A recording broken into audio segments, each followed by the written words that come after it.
નમસ્કાર દર્શક મિત્રો, એચડી ન્યૂઝમાં આપનું હાર્દિક સ્વાગત છે। હું છું આપની સાથે આરડી વાઘેલા। જોઈએ આજના મુખ્ય સમાચાર।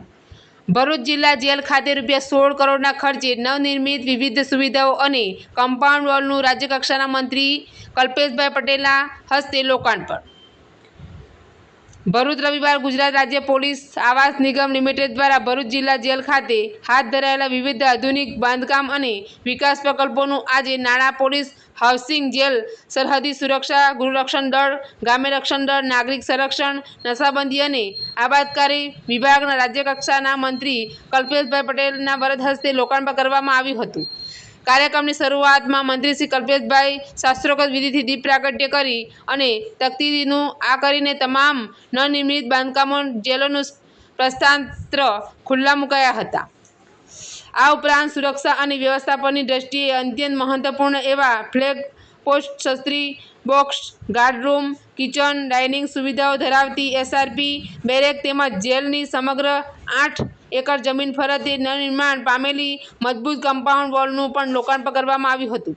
આ તકે માધ્યમો સાથે વાતચીત કરતા કહ્યું હતું કે આ રાજ્ય સરકારના ગૃહ વિભાગ અને જેલ વિભાગ દ્વારા માન્ય મંત્રી મુખ્યમંત્રી શ્રી પ્રેરણાથી આશરે ₹16 કરોડના ખર્ચે તૈયાર થયેલા અદ્યતન મકાનોનું લોકાર્પણ કરવામાં આવ્યું છે।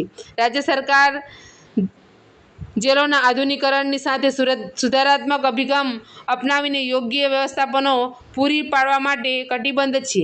રાજ્યમાં જેલોના નવીનીકરણ અને આધુનિકરણ માટે હાથ ધરવામાં આવેલા વિશેષ અભિયાનના ભાગરૂપે ભરૂચ જેલ ખાતે વિવિધ નવીન સુવિધાઓના લોકાર્પણ કરવામાં આવ્યું છે।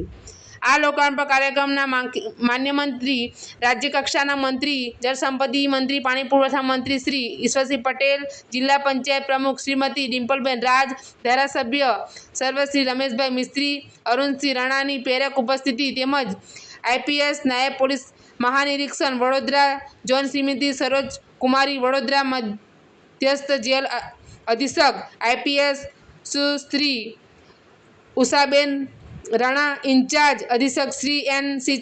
રાઠોડ ભરૂચ જિલ્લા જેલ સત્તામંડળના અધિકારીઓ સ્થાનિક જનપ્રતિનિધિઓ તેમજ વિવિધ વિભાગના અધિકારીઓ કર્મચારીઓ ઉપસ્થિત રહ્યા હતા। એચડી ન્યૂઝ સાથે રિપોર્ટ રાકેશ પાઠક।